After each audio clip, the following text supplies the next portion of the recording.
I'm going to talk again, Oh. despite the fact that I'm well aware that this leaves me open to rude remarks from one or two people here who will be nameless, but you know who you are. I'm made of stern stuff and I'm not that easily deterred.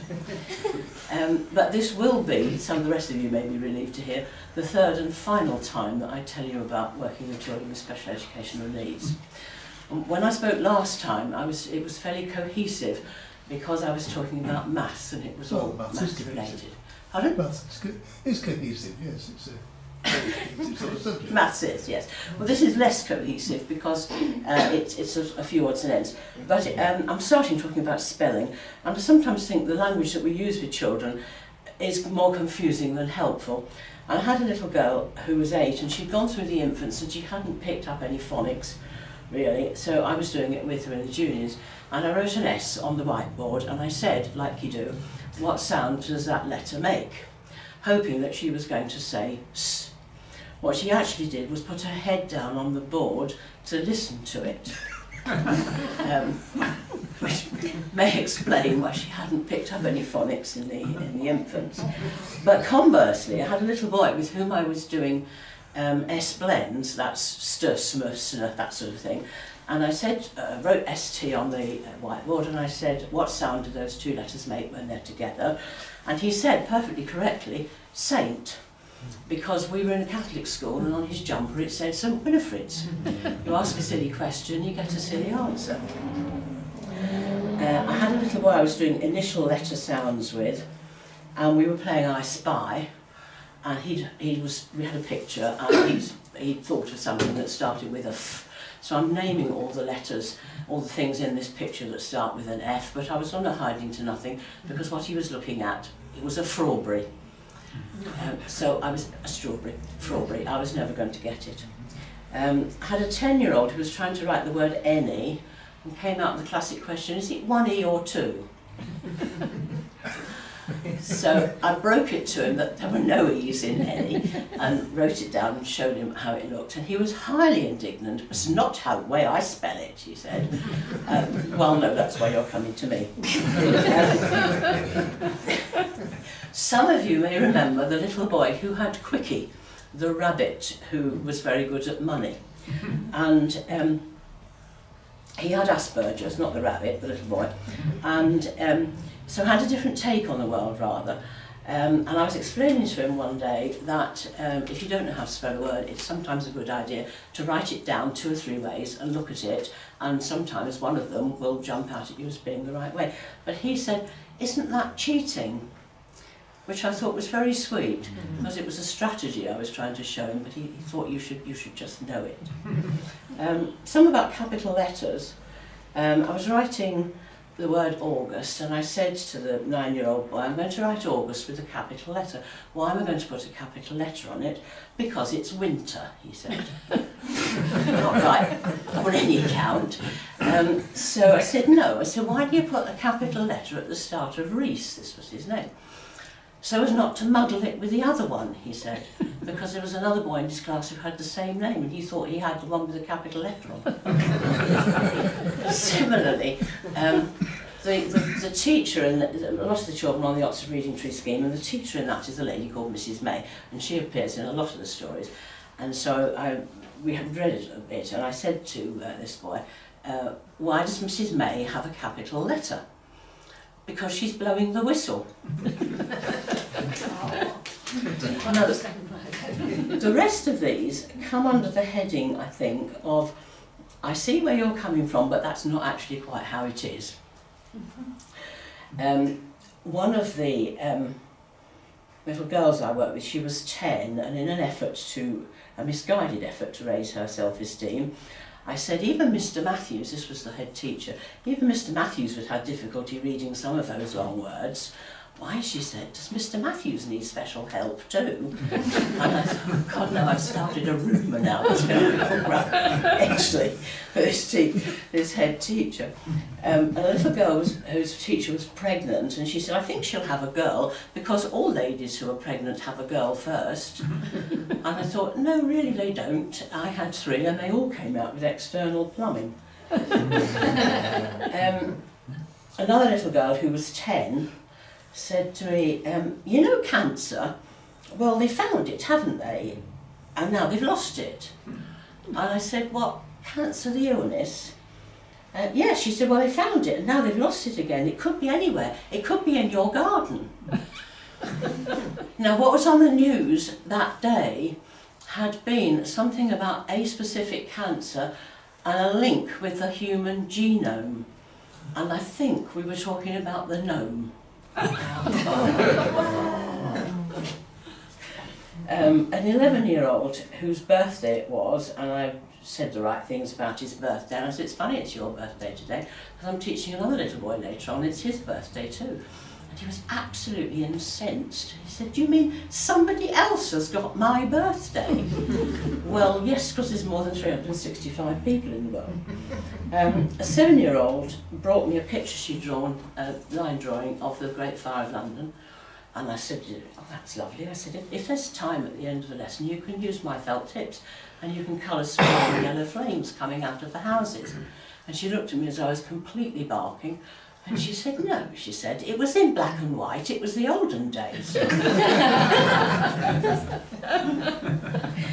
Now, some completely random stuff.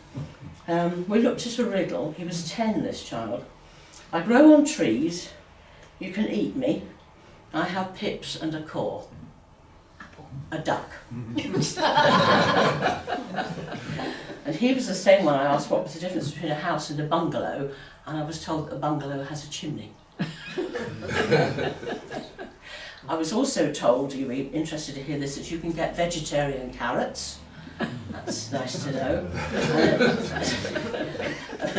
An 8-year-old, we came across the word wheeze, as in your chest being tight, and I said, what do you do if you wheeze? He said, go to the toilet. Ask a silly question, you get a silly answer. And a 10-year-old, now there's a whole raft of stuff with him, he was a lovely kid, but he said completely out of the blue one day, I've been on all the Virgins. Okay? He probably has been now. He was discussing trains. Obviously. We were all right. We heard a police siren go past one day, and he said to me, have you ever been arrested, miss? And when I confessed that, no, actually I hadn't, he looked quite disparagingly at me, really, in a sort of must try harder sort of a way. But I discovered subsequently that the weekend or so before, his mother had discovered that his father had been playing away and had been arrested for chasing him round Edgeley with an axe. Some of these children had lives not, like the rest of us do, really. And she was quite a piece of work, this woman, actually. I'm not going to tell you this, but I think I will. Children who had statements had an annual review. And everybody and his dog would be at the annual review. There would be me, there would be the class teacher, there would be the special needs coordinator, there might be the head, there would be the educational psychologist, there would be other people who were involved. There could be a social worker, there could be a speech therapist, there could be an occupational therapist. It was a whole room full of people. And I was quite concerned about this child because he was severely dyslexic and he was 10 and he could barely read. And I know how I felt when my son was like that. But his mother wasn't a bit worried. Oh no, she said, he'll be fine, she said, because he's very well endowed down there and he'll always be popular. Why am I worried? It's the same one that's been on the Virgin train. He was a very good looking lad. He'll be in his 20s now, and I bet he's anyway. And I should have known better actually, because the previous year at the annual review, she had not long had a boob job. And insisted on getting it all out to show us. And I didn't include that in my review report. It didn't seem to be particularly relevant. And he was also the one, I used to play games with them a lot to sort of keep them motivated. And as far as possible, I would let them win. But you can't always swing it. And we were playing a memory game, which inevitably I won. And as an explanation of why he lost, he said, but you're thinking. Yes, you need to try it sometimes. I find it would help. It's probably cheating as well, isn't it? Sorry? Well, thinking is cheating. Yes. Right, now for the last few, I'm going to be serious. These are not funny, and this is really about how I got involved with it and why I stuck with it, why I thought it was worth doing.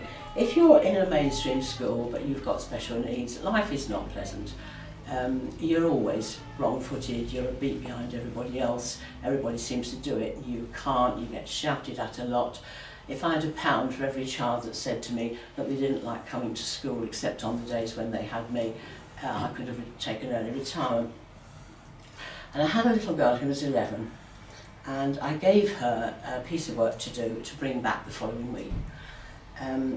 We didn't usually do that. And she said to me, "You won't have to shout at me if I forget to bring my homework." And I said, "How often have I shouted at you?" And she looked at me and she said, "Never." But everybody else did. And there was always the possibility that I might be like everybody else and I might shout at her. And that even after 3 years of working with her. And this I thought was really sad. He was a little boy who was 9, and he said to me, "Have you ever been to the end of Stockport, miss?" I said, and I thought I knew what he meant. I said, "How do you mean, the end?" And he said, "Well, where it stops, what happens after that?" And I thought, how sad is that, and how restricted is your life that you are 9 and you haven't ever been outside Stockport, and you also think it's quite possible that your teacher might not have been outside Stockport as well. I thought that's terrible, really. And this one is nothing to do with any of the children I taught, but is how I got into it in the first place. The middle one of my 3 children is dyslexic. He struggled dreadfully at school. He was diagnosed when he got to secondary school, had extra help, got his GCSEs, got his A-levels, went to Salford University and is now a senior design engineer for an electronics company. But he hated school, it wasn't good. And he went on holiday with his wife before they had the children. He went on holiday with his wife and her extended family. And it wasn't the sort of holiday that he was used to. When we went on holiday, we did things and went sort of stuff and all that sort of thing. Whereas this was a villa holiday and sitting by the pool and not doing anything much. And he came back and he said to me, "Mum, you'll be so proud of me." And I said, "I'm always proud of you. Why am I going to be particularly proud this time?" And he said, "I've read a book." It was the first time in his life that he'd read a book for pleasure. He'd read the books he'd had to read for English GCSE. He'd read car magazines very slowly. He'd read electronics magazines, but it was the first time in his life that he'd ever picked up a book and read it. And he was 26. And I just thought that was tragic, really. And that's why I stuck doing it.